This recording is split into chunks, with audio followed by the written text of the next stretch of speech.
नमस्कार दोस्तों, 11 नवंबर 2021 के daily the Hindu editorial discussion में आपका स्वागत है।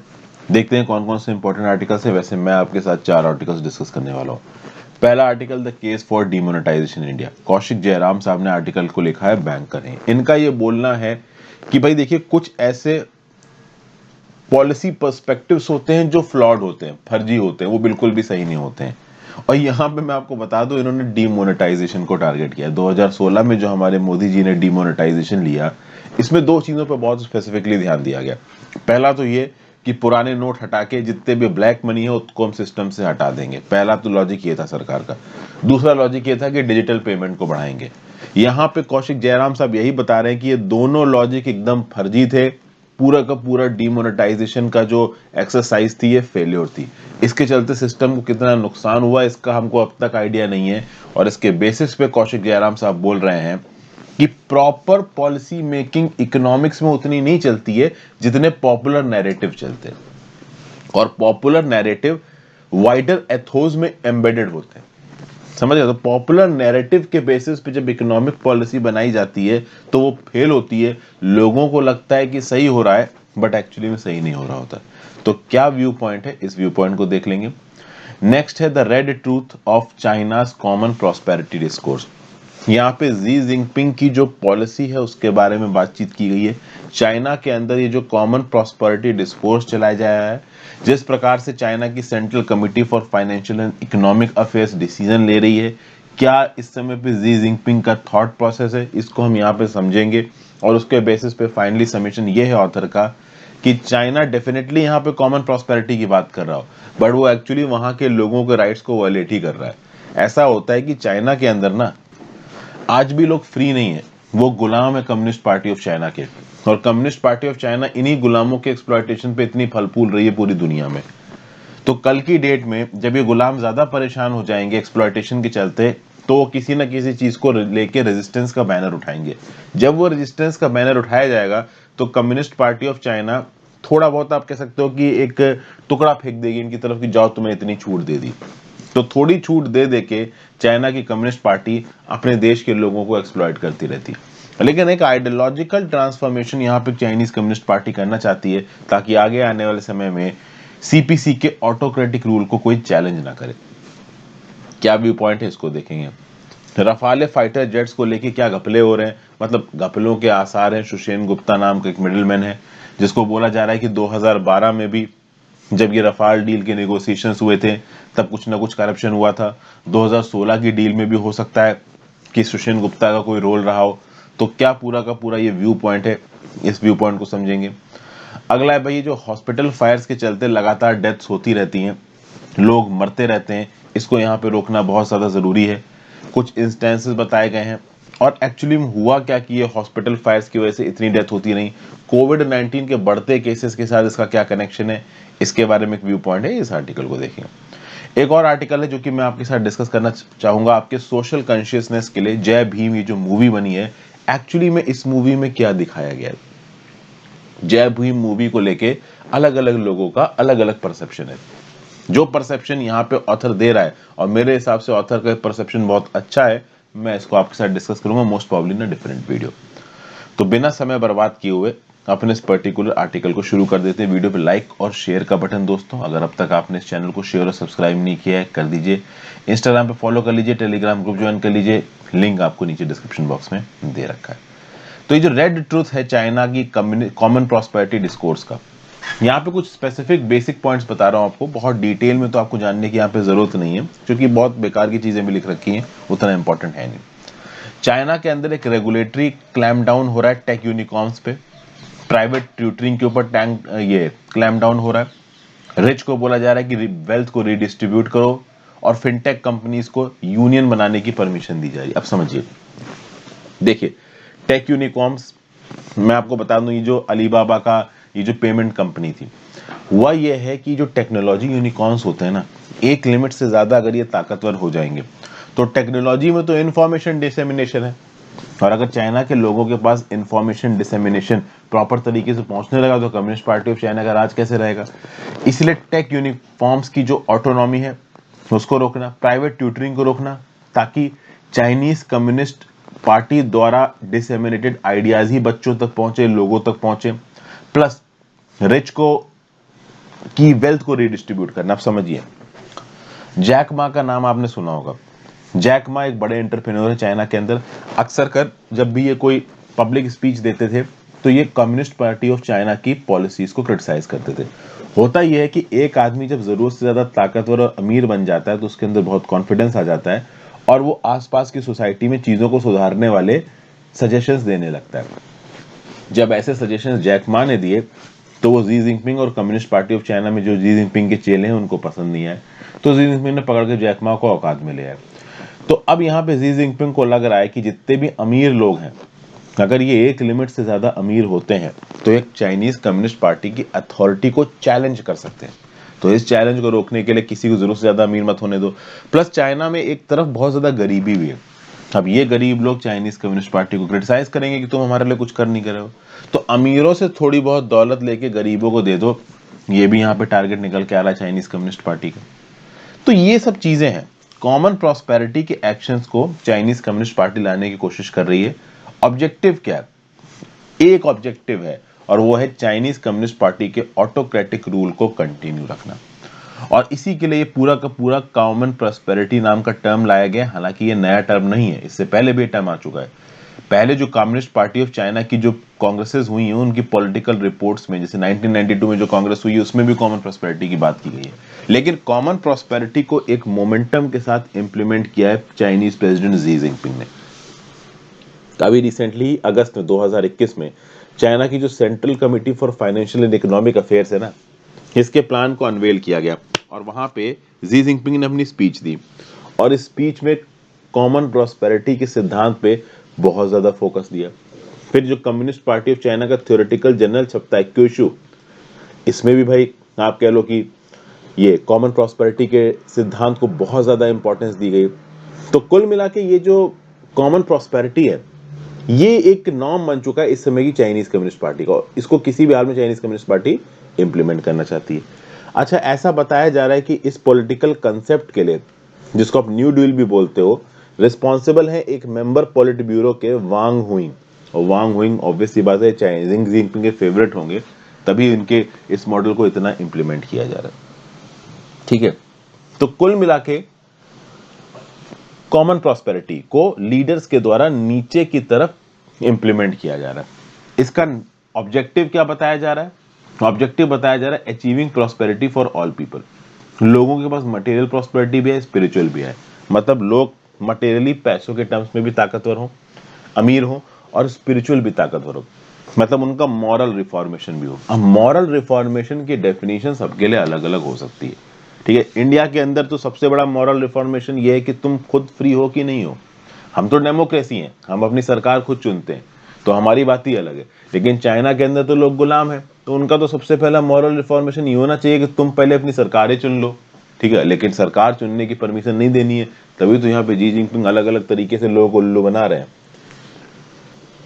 और पिछले 4 डिकेड्स में जो भी रिफॉर्म और ओपनिंग अप हुई है चाइना में, उसके चलते देखिए क्या क्या हुआ। पहली बात तो इंडस्ट्रियल ट्रांसफॉर्मेशन, टेक्नोलॉजिकल ग्रोथ हुई है, उसके चलते लोगों ने पैसा कमाया, लेकिन ये पैसा इक्वली सोसाइटी में नहीं बटा है। कुछ लोग ज्यादा अमीर हो गए, कुछ गरीब हो गए, तो इनइक्वालिटी वाइडन हुई है। चाहे वो इनकम की इनइक्वालिटी हो, चाहे वेल्थ की हो, चाहे रीजन बेस्ड इनइक्वालिटी हो, इनएडिक्वेट डेवलपमेंट हुआ।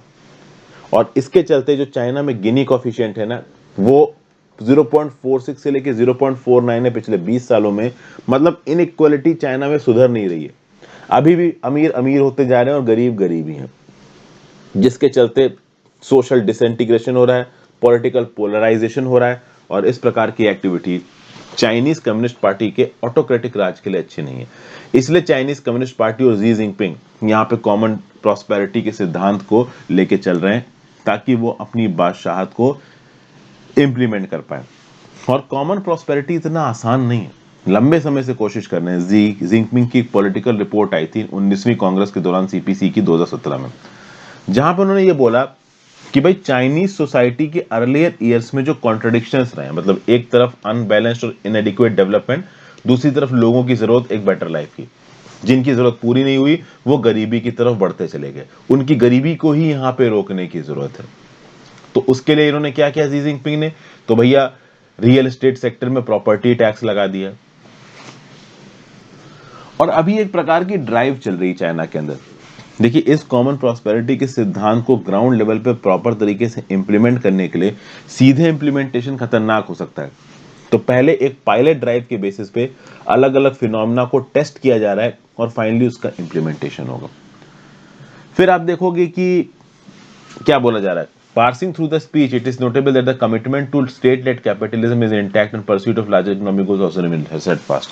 समझिए, कॉमन प्रॉस्पेरिटी का मतलब ये नहीं है कि जो चाइनीज सोसाइटी है वो कैपिटलिज्म को छोड़ देगी। इसका क्या मतलब हुआ? इसका मतलब ये हुआ कि प्राइवेट बिजनेसेस को खोल के धंधा करके ट्रेड करके पैसा कमाने वाला काम तो चाइना में अब भी होगा, क्योंकि उसके दम पे तो चाइना अमीर है। अगर आप कैपिटलिज्म को ही छोड़ दोगे तो फिर आप करोगे क्या?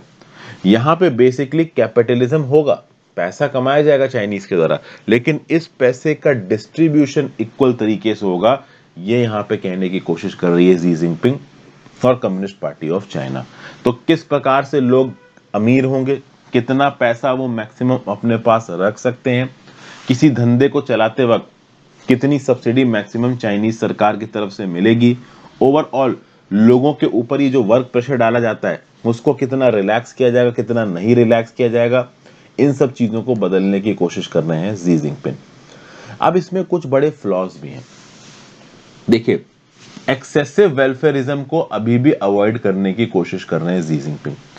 एक्सेसिव वेलफेयरिज्म क्या होता है? जैसे इंडिया में बहुत सारी प्रकार की पॉलिसीज चलती है, जैसे आपको मैं बता दूं, एक है मनरेगा। मनरेगा के अंदर गांव के अंदर जो गरीब लोग हैं उनको ऑन डिमांड काम मिलेगा ताकि उनको पैसा वगैरह मिल जाए। वेलफेयर पॉलिसीज में ज्यादातर क्या होता है, कोई लेडी प्रेग्नेंट है तो उसको कुछ कैश इंसेंटिव्स दिए, तो इस प्रकार की वेलफेयर पॉलिसीज होती हैं जहां पे सरकार की तरफ से आपको मदद मिलती है, लोगों को मदद मिलती है। शी जिनपिंग का बोलना यह है कि हम एक्सेसिव वेलफेयरिज्म को अवॉइड करेंगे। एक्चुअली में चाइना में एक ऐसी व्यू पॉइंट है कि भाई अगर आप जरूरत से ज्यादा लोगों को पैसों के टर्म्स में मदद करो, पॉलिटी के टर्म्स में मदद करो, पॉलिसी के टर्म्स में, तो लोग हो जाते हैं आलसी। और ये आलसी बनाने वाला काम हमको नहीं करना है, ऐसा चाइनीज कम्युनिस्ट पार्टी को सोचना है। तो आलसी नहीं बनाना है, लेजी पीपल को नर्चर नहीं करना है, इसलिए यहाँ पे रीडिस्ट्रीब्यूशन को लेके आया जा रहा है। और इस इकोनॉमिक ग्रोथ में केवल वही लोग बेनिफिट करेंगे जो मेहनत करेंगे, इनोवेशन करेंगे, काम करेंगे। फ्री के बेनिफिट्स किसी को भी नहीं बांटे जाएंगे। एक तो यहाँ पे ये बताया जा रहा है। दूसरा, शी जिनपिंग ये बोल रहे हैं कि ह्यूमन कैपिटल को अपग्रेड करने की कोशिश करेंगे, उस ह्यूमन कैपिटल की प्रोडक्टिविटी बढ़ाने की कोशिश करेंगे और उसी ह्यूमन कैपिटल से वैल्यू को एक्सट्रैक्ट करने की कोशिश करेंगे। ये सब बातें। फिर 19th कांग्रेस में सीपीसी की ये भी बोला गया कि एक एजुकेटेड, स्किल्ड और इनोवेटिव वर्कफोर्स बनाएंगे जिसमें मॉडल वर्कर्स होंगे, क्वालिटी वर्कमैनशिप होगी और लेबर में एक ऐसा सोशल प्राइड वाला सोशल नॉर्म लाने की कोशिश करेंगे। तो अच्छी अच्छी बातें यहाँ पे ये कर रहे हैं, बट एक्चुअली में बताया ये जा रहा है कि लॉन्ग टर्म में वो ओवरऑल उसी एक्सप्लॉयटेटिव रिजीम को प्रमोट कर रहे हैं। किस प्रकार से प्रमोट कर रहे हैं आप समझिए। चाइना में कुछ पॉलिसीज को बहुत क्रिटिसाइज किया जाता है, जैसे कि जो व्हाइट कॉलर वर्कर्स हैं ये हमेशा इस बात को बोलते हैं कि भैया हमें 996 के वर्क शेड्यूल को फॉलो करना पड़ता है, मतलब 6 डेज अ वीक, मतलब हफ्ते में 6 दिन, सुबह 9 बजे से लेकर रात के 9 बजे तक आपको पागलों की तरह, बंधा हजूर की तरह काम करना पड़ेगा। ये जी हाँ, ये चाइना में सच्चाई है। तो आपको इतना काम करना पड़ेगा तभी आपको पैसे मिलेंगे। तो इस प्रकार के वर्क शेड्यूल्स के अगेंस्ट ये जो व्हाइट कॉलर वर्कर्स हैं ये लंबे समय से एजिटेशन कर रहे हैं कि भाई हमारे वर्क शेड्यूल्स को बदलो, हमारी लाइफ को थोड़ा और अच्छा करो। तो लाइफ को अच्छा करने के नाम पे बस इनको यूनियन बनाने दिया जा रहा है, काम अब भी इनको उतना ही करना पड़ेगा। तो मतलब कि ये जो टॉप डाउन अथॉरिटेरियन अप्रोच है चाइना की, जिसमें ऊपर की कम्युनिस्ट पार्टी ऑफ चाइना नीचे के जो सिस्टम है उसको बदलने की कोशिश कर रहा है, लेकिन उस बदलने में भी जो एक्सप्लॉयटेटिव एलिमेंट है वो अभी भी इंप्लीमेंटेड है। किसी भी प्रकार से लोगों की जिंदगी बहुत बेहतर नहीं होने वाली है, किसी भी प्रकार से लोगों के पास वेलफेयर एक्टिविटीज के चलते बहुत ज्यादा मदद जाने वाली नहीं है। बस रिच लोगों से उठा के पैसा थोड़ा गरीब लोगों को दे दो, काम करोगे तो ही आपको पैसा मिलेगा। आपके सोचने के तरीके को आइडियोलॉजिकली बदलने की कोशिश कर रही है चाइनीज कम्युनिस्ट पार्टी। यही सब बातें हैं। तो एंड में ऑथर क्या बोल रहा है, rather than making any radical break and relining social relations it appears to strengthen the system and sustain the existing system. अभी का जो सिस्टम चल रहा है एक्सप्लॉयटेटिव सिस्टम, कि भैया चाइना में लेबर को एक्सप्लॉइट करके बहुत पैसा कमाओ, वही सिस्टम कंटिन्यू रहने वाला है, ठीक है। बस हल्का फुल्का उसमें चेंज करके थोड़ी सी बोटी सी फेंक दी है लोगों की तरफ कि देखो हम तुम्हारे लिए ये कर रहे हैं वो कर रहे हैं, एक्चुअली में कुछ कर नहीं रहे हैं। यही सब बातें आपको इस आर्टिकल में बताई जा रही है। नेक्स्ट आर्टिकल तब चलते हैं। अच्छा, वीडियो पे लाइक और शेयर जरूर कर दें दोस्तों, अगर अब तक नहीं दबाया तो कमेंट करके आप वीडियो के एंगेजमेंट को भी बढ़ा सकते हैं। Case for demonetisation in India. Demonetisation हुए 5 साल हो चुके हैं। 2016 में हुआ था डोमिनेशन, 2021 में हो गया था। चूंकि नवंबर में हुआ था और अभी नवंबर ही चल रहा है, 8 नवंबर के लगभग शायद हुआ था और आज 11 नवंबर है, तो ऑलमोस्ट अभी से 5 साल पहले हुआ था, ठीक है। मुझे भी याद है, मैं साइबर कैफे में बैठा था, एकदम से अनाउंसमेंट आया कि 500,000 के नोट बंद हो गए। खैर उस समय तो 500,000 के नोट ज्यादा होते ही नहीं थे मेरे पास, वो खैर एक अलग बात है। तो अब यहाँ पे क्या बताया जा रहा है कि popular narratives play a much bigger role in economic policy making than economist and policy makers acknowledge. देखिए, एक चीज होती है कि एक इकोनॉमिस्ट आपके पास आया, एक पढ़ा लिखा आदमी आपके पास आया और उसने आपसे आके बोला कि साहब देखो इसको ऐसे ऐसे कर दें तो ये ऐसे ऐसे हो जाएगा। ये पॉलिसी मेकिंग में एक सोची समझी थॉट प्रोसेस के थ्रू आपसे कोई इकोनॉमिस्ट आके बोल सकता है। एक होता है पॉपुलर नैरेटिव। पॉपुलर नैरेटिव में क्या होता है कि लोग जो सुनना चाहते हैं, लोग जो लोगों के एथोस में बैठा हुआ है, वो सच हो या गलत हो इससे फर्क नहीं पड़ता, बट लोग वो सुनना चाहते हैं और लोगों का माइंडसेट वैसा बना हुआ है तो लोग उसको सच मान लेंगे। जैसे इंडिया में लोगों का माइंडसेट क्या है कि यार बड़ा करप्शन होता है, ये सरकारी नौकरी वाले बहुत कमाते हैं, वो कमाते हो ना कमाते हो किसी ने देखा नहीं है वहां पे जाके कितना मुश्किल है, लेकिन उनको लगता है बहुत कमाते हैं, यार ये तो बहुत फर्जी पैसा लेते हैं। अच्छा, लोग कैसे इन सब बातों पे मान लेते हैं? तो लोगों को डेली बेसिस पे करप्शन झेलना पड़ता है भाई। मेरा फोन खो गया था, अपने फोन का खोने की मैंने बड़ी मुश्किल से प्राइवेट नौकरी पकड़ी, 17,500-18,000 की मेरी तनख्वाह थी, 3-4 महीने की तनख्वाह जमा करके मैंने एक 20,000 रुपए का फोन खरीदा। मुझे बड़ा शौक था उस समय पे फोन का। जब मैं फोन खरीदने गया, यार फोन 1 महीने बाद चोरी हो गया।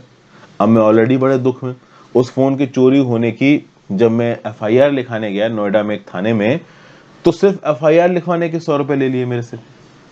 अब 100 रुपए बड़ी बात नहीं थी, एक 18-19 हजार रुपए जो आदमी कमा रहा है उसके लिए 100 रुपए बड़ी बात नहीं है, लेकिन अब आप सोचिए आपका फोन खो रहा है और पुलिस थाने में आपसे 100 रुपए जमा करवाए जा रहे हैं। तो करप्शन लोगों को डेली बेसिस पे झेलना पड़ता है। अब ऐसा नहीं है। अब अगर एक और लॉस्ट कंप्लेंट में जब मुंबई में लिखाने गया था, वहां पे कुछ भी नहीं हुआ, उन्होंने सीधे लिखी, डिजिटल तरीके से लिखी। आप चीजें बदल रही हैं, लेकिन फिर भी कहीं ना कहीं डेली के बेसिस पे लोगों को करप्शन झेलना पड़ता है। और जब लोगों को करप्शन भी झेलना पड़ता है तो लोगों को क्या लगेगा, यार ये बड़ा पैसा कमाता है। तो इंडिया में भी क्या पॉलिटिकल नैरेटिव था कि यार ये करप्शन में बहुत पैसा आता है, तो ये करप्ट लोगों का पैसा निकालो। तो पैसा निकालने के लिए मोडस ऑपरेंडी क्या लेके आया कि डीमोनेटाइजेशन कर दो हाई वैल्यू करेंसी की। ये जो हाई वैल्यू 500,000 के नोट है इनको निकालो इकोनॉमी से, 500 के 1000 निकालो इकोनॉमी। तो जैसे मोदी जी ने अनाउंस किया डीमोनेटाइजेशन, 500,000 के नोट निकल जाएंगे इकोनॉमी से, लोग बड़े खुश, लोगों को लगा कि करप्शन खत्म। लेकिन एक्चुअली में क्या करप्शन खत्म हुआ? इसको बोला है ऑथर ने यहाँ पे पॉलिसी नैरेटिव नहीं, ये पॉपुलर नैरेटिव। ये पॉपुलर नैरेटिव था कि आप 500 और 1000 के नोट बंद कर दोगे तो आपका करप्शन बंद हो जाएगा, ब्लैक मनी बाहर निकल जाएगा। 99.3% ऑफ द जो कैश है वो वापस आ गया था। 500 और 1000 के 99.3% नोट वापस आ चुके थे। तो ये जो पहली बार सरकार का लॉजिक था कि हाँ भाई हम ब्लैक मनी को वीड आउट कर देंगे, वो लॉजिक यहाँ पे फेल हो गया।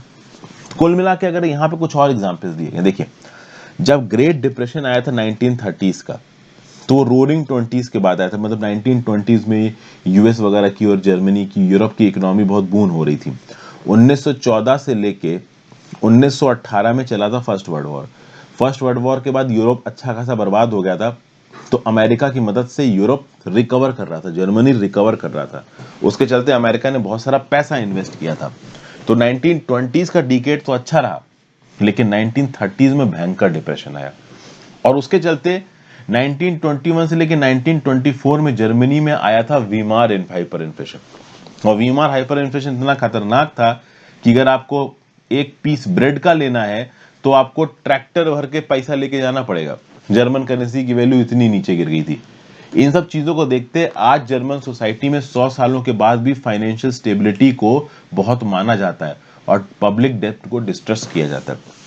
जर्मनी में आप नहीं देखोगे कि लोग चाहे कि सरकार पैसा लेके लोगों में बांटे।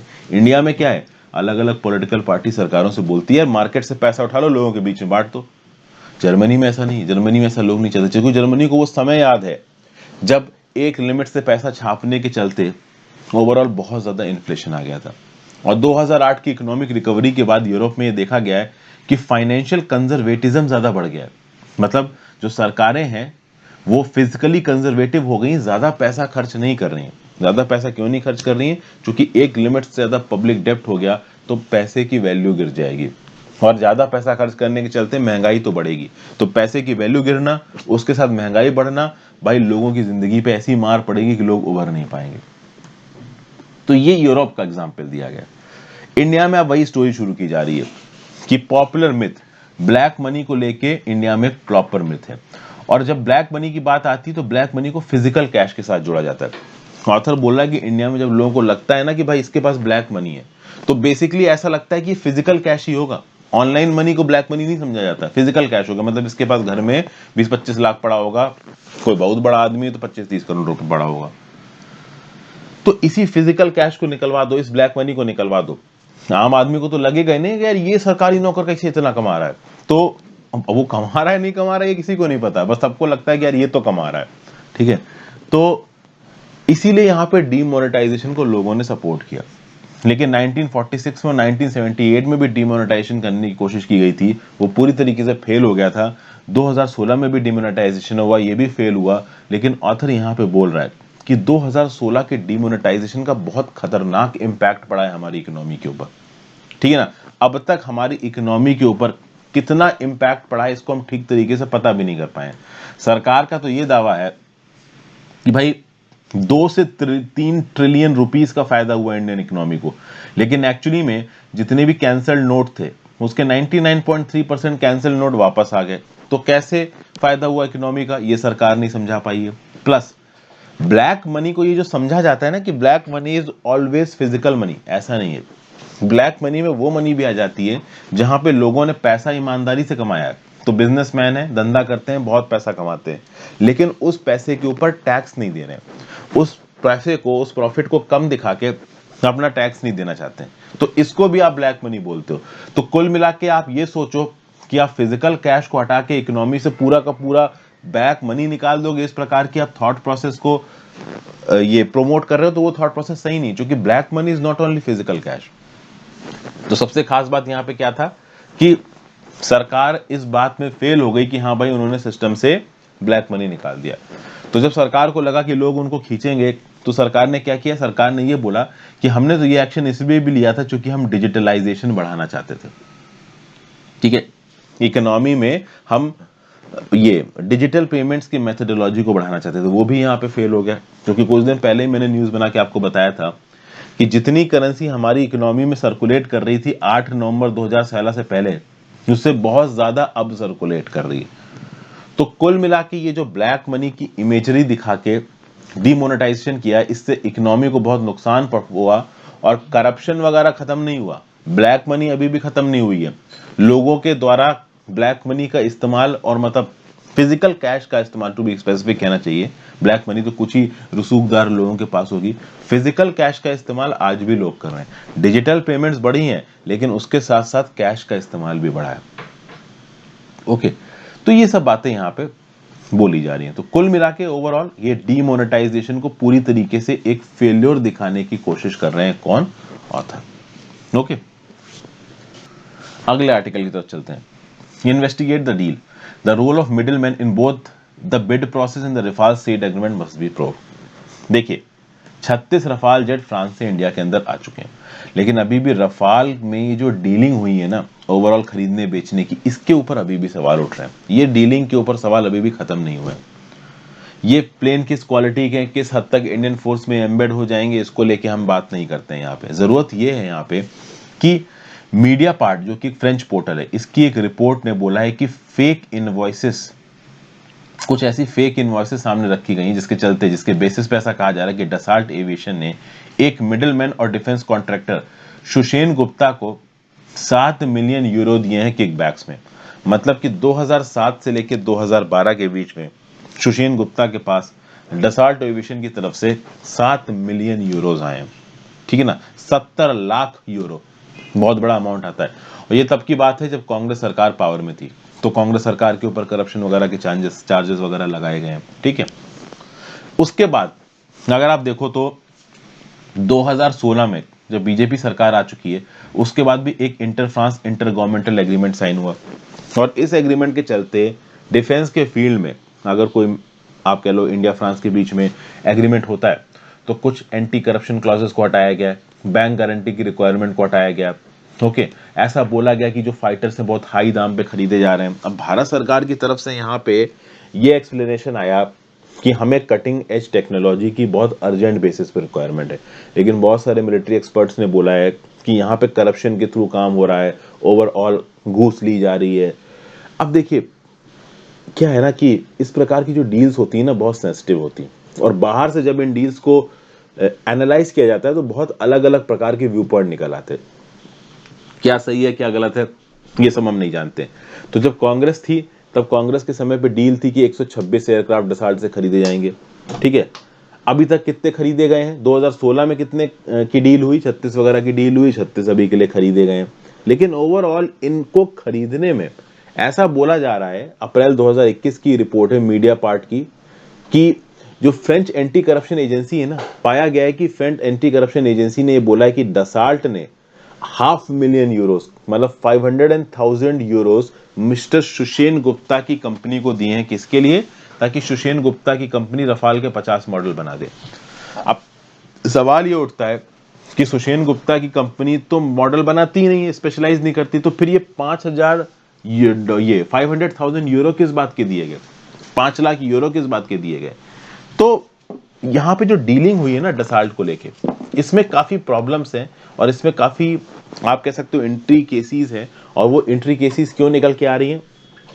क्योंकि एक मीडिया पोर्टल है फ्रांस का मीडिया पार्ट, वो यहाँ पे इन्वेस्टिगेशन रिलीज कर रहा है, और वो अपने फ्रांस के अंदर इन्वेस्टिगेशन रिलीज कर रहा है कि फ्रांस की कंपनी डसाल्ट ने इंडिया के अंदर पैसा दिया है। किसको दिया है? सुषेन गुप्ता को पैसा दिया है। तो कुल मिला के इन इल्जामों के आधार पर सुषेन गुप्ता के ऊपर इंक्वायरी चलनी चाहिए, लेकिन इंडिया में सुषेन गुप्ता के ऊपर इंक्वायरी नहीं चल रही है। एक तो इस बात से प्रॉब्लम है यहाँ पे ऑथर को। दूसरा यहाँ पे ये है कि जब रफाल डील के ऊपर कॉम्प्ट्रोलर एंड ऑडिटर जनरल ने अपना ऑडिट किया, तो कैग ने ये बताया कि भाई फरवरी 2019 में जब पार्लियामेंट में कैग की रिपोर्ट टेबल हुई ऑन द रफाल डील, तो कैग ने क्या बोला? कैग ने बोला कि भाई 2007 से लेकर 2012 के बीच में ये जो बिडिंग प्रोसेस हुआ था, इसमें कुछ प्रोसीजरल वायलेशंस थे। क्या प्रोसीजरल वायलेशंस थे? डसॉल्ट की जो टेक्निकल बिड थी वो शुरुआत में रिजेक्ट कर दी गई थी। अब टेक्निकली जब आपकी टेक्निकल बिड रिजेक्ट हो चुकी है तो मतलब आप रेस के बाहर हो, लेकिन उसके बाद भी डसाल्ट को मौका दिया गया कि वो अपनी बिड को अमेंड कर सकें, ताकि वो क्वालिटेटिव रिक्वायरमेंट को पूरा कर सकें और ओवरऑल इस पूरे के पूरे ऑक्शन में पार्टिसिपेट कर सकें।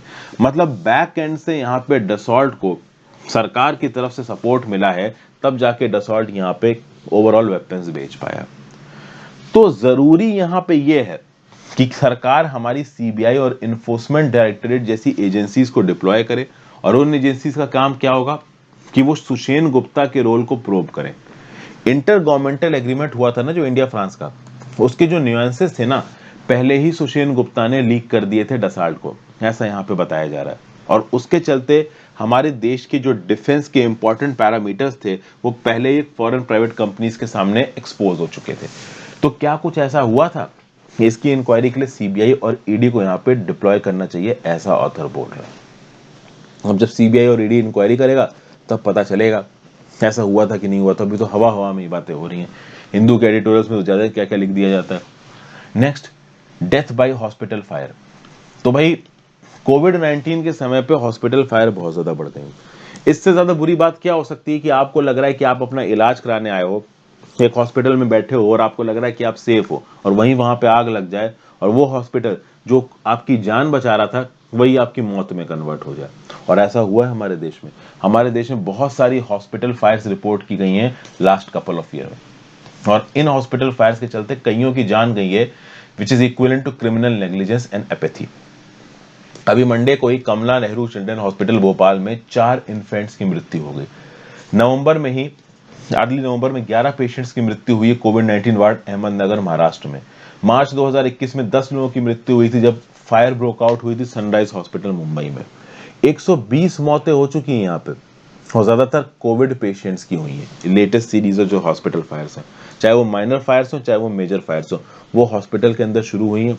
हॉस्पिटल की प्रॉपर्टी को तो डैमेज हुआ ही है, पेशेंट्स की भी यहाँ पे जान गई है, उनके लव्ड वंस की यहाँ पे जान गई है, और हॉस्पिटल स्टाफ की यहाँ पे भी जान गई है। तो ऐसा हो क्यों रहा है? क्यों ऐसा हो रहा है कि कोविड-19 के केसेस बढ़े और हॉस्पिटल फायर्स बढ़ने लगी, क्योंकि पहले तो इतनी हॉस्पिटल फायर नहीं थी। उसका रीजन ये बताया जा रहा है कि समझिए, ये हॉस्पिटल्स इतने हाई नंबर ऑफ केसेस के लिए तैयार नहीं थे, लेकिन जब फर्स्ट और second wave I, in hospitals को मजबूरी में हायर नंबर ऑफ केसेस के लिए तैयार होना पड़ा। तो अगर इनके पास 20 बेडेड फैसिलिटी है तो उसको 25, 30 या 40 बेडेड फैसिलिटी बदलना पड़ा। तो एकदम से इंफ्रास्ट्रक्चर एक्सपेंशन तो हो नहीं सकता।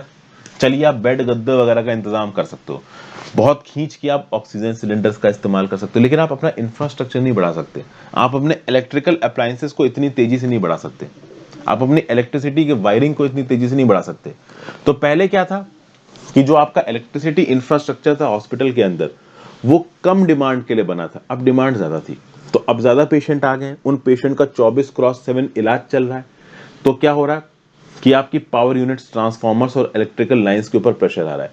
जो सिंगल यूनिट एसी लगे हुए हैं, इनके ऊपर प्रेशर आ रहा है। फुल टाइम पे चल रहे हैं एसी, चाहे सेंट्रलाइज हो चाहे सिंगल एयर कंडीशनर हो। अब इसमें शॉर्ट सर्किट बढ़ जाएगा। अगर किसी इलेक्ट्रिकल डिवाइस को 24 घंटे 48 घंटे चलाए जाओगे, बंदे नहीं करोगे, आराम ही नहीं होगा, तो वो तो फूक जाएगा ना। वाईफाई का राउटर थोड़ी ना कि चले जा रहा महीनों तक। अब वो फूकेगा, शॉर्ट सर्किट होगा, उस शॉर्ट सर्किट से इलेक्ट्रिसिटी और चिंगारी पैदा होगी। अब उस चिंगारी के पास अगर अल्कोहल बेस्ड सैनिटाइजर रखा है, हाई ऑक्सीजन सिलेंडर रखे हैं, पीपीई किट्स रखे हैं, वो जलने लगेंगे। और अगर एक बार ये चिंगारी आग में बदली तो वो फुल स्केल फायर में बदल जाएगी। और इस प्रकार से फुल स्केल फायर बहुत से हॉस्पिटल उसमें हुए हैं। और इसके लिए ना ये हॉस्पिटल्स तैयार थे, ना हमारा एडमिनिस्ट्रेशन तैयार था। तो अब जरूरी ये है कि ये जो हॉस्पिटल है वो प्रॉपर तरीके से अपना इलेक्ट्रिकल ऑडिट करवाएं, ऑपरेशनल फिटनेस को चेक करवाएं।